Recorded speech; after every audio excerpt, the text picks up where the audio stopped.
नमस्कार। आज हम कक्षा 11 की पुस्तक आरोह के पाठ 2 मीरा के पदों का अध्ययन करेंगे।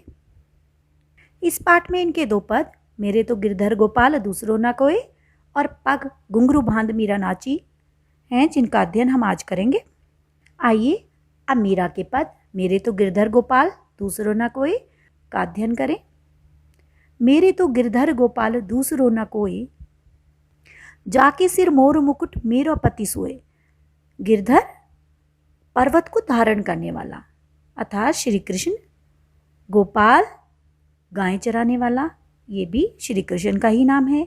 मोर मुकुट मोर के पंखों से बना हुआ मुकुट, सोई वही, जाके जिसके। इस पद में मीरा कृष्ण के प्रति अपनी अनन्य भक्ति व्यक्त करते हुए कहती हैं कि मेरे तो गिरधर गोपाल अर्थात श्री कृष्ण ही सब कुछ हैं। मेरे तो एकमात्र प्रियतम वही हैं। वे उनकी पहचान बताते हुए कहती हैं कि जिसके सिर पर मोर के पंखों से बना हुआ मुकुट है वही मेरे पति हैं। छाड़ी दई कुल की कानी कहा करी है कोई, संतन ठीक बैठी बैठी लोक लाज खोई। छाड़ी दई छोड़ दी, कुल की कानी परिवार की मर्यादा, करी है करेगा, कहा क्या ठीक, पास लोकलाज समाज की मान मर्यादा। वे कहती हैं कि मैंने तो उनके लिए अपने कुल की मान मर्यादा भी छोड़ दी है कि अब मुझे किसी की कोई परवाह नहीं है, कोई मुझे कुछ भी कहता रहे। मैं तो संतों के पास बैठकर प्रभु भक्ति का ज्ञान प्राप्त करती हूँ और इस कारण मैंने जो लोक में जो समाज में प्रचलित मर्यादा है उसको भी त्याग दिया है। किस प्रकार मैंने अपनी लोक लाज भी खो दी है। असुवन जल सींची सींची प्रेम बेली बोई, अब त बेली फैल गई आनंद फल होई। आंसुअन आंसू, सींची सींच कर, कि मैंने जो कृष्ण प्रेम रूपी बेल बोई थी उसे अपने आंसुओं से सींच सींच कर मैंने बड़ा किया है और अब वह बेल फैल गई है और इस पर अब प्रभु भक्ति के आनंद रूपी फल लगने लगे हैं। कि जिस प्रकार बेल बोई जाती है और उसे जल से सींचा जाता है, कि मैंने तो कृष्ण प्रेम रूपी बेल बोई है और जिसको मैंने अपने आंसुओं से सींच कर बड़ा किया है और बेल फैल जाने पर, कि बेल के बड़े हो जाने पर उस पर फल लगते हैं। कृष्ण प्रेम रूपी बेल जो है उस पर अब आनंद रूपी फल लगने लगे हैं अर्थात प्रभु भक्ति में उन्हें आनंद आने लगा है। दूध की मथनियाँ बड़े प्रेम से बिलोई, दधी मथी घृत काढ़ लियो डारी दई छोई। मथनियाँ मथानी, जिससे कि दही को बिलोया जाता है, बिलोई मथी, दधी दही, घृत घी, काढ़ी लियो निकाल लिया, डारी दई डाल दी, छोई छाछ। वे कहती हैं कि मैंने कृष्ण के प्रेम रूपी दही को भक्ति रूपी मथानी से बड़े प्रेम से बिलोया है और उसमें से मैंने सार तत्व अर्थात जो महत्वपूर्ण जो उपयोगी तत्व था अर्थात घी वो निकाल लिया है और छाछ जो सारहीन है यानी संसारिक मोह माया है उसे मैंने छोड़ दिया है।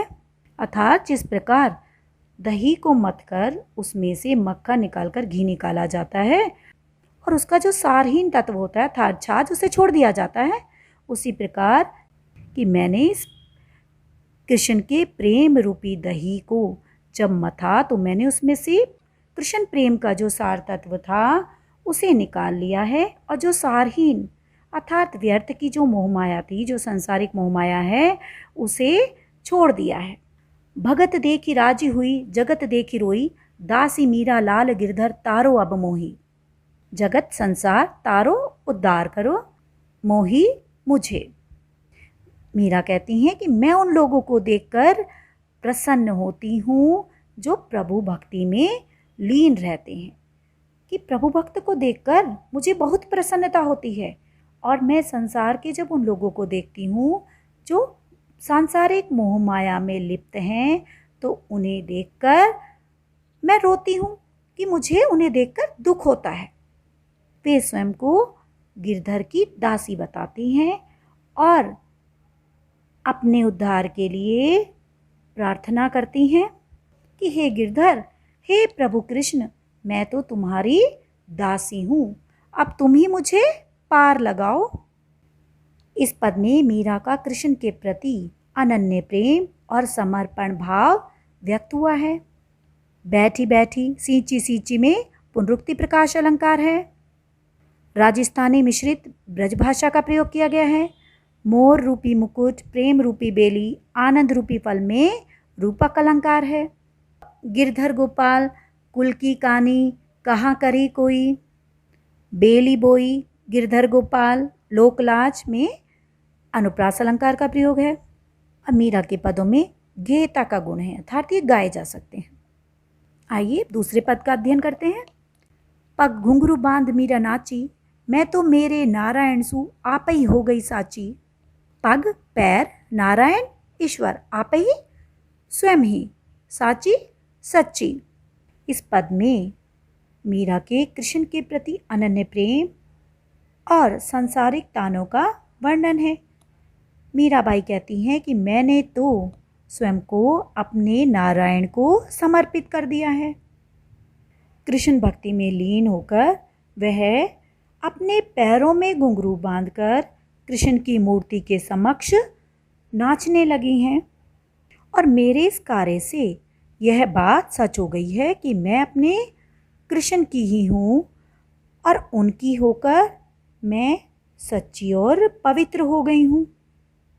लोग कहे मीरा भई बावरी, न्यात कहे कुलनासी, विस्का प्याला राणा भेजा, पीवत मीरा हासी, मीरा के प्रभु गिरधर नागर सहज मिले अविनाशी।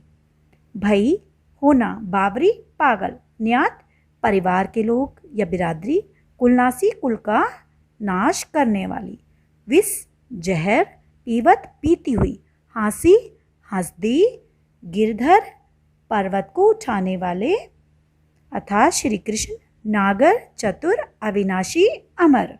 कृष्ण भक्ति में लीन मीरा ने सभी सुख सुविधाओं को त्याग दिया और वो फकीरों जैसा जीवन जीने लगी।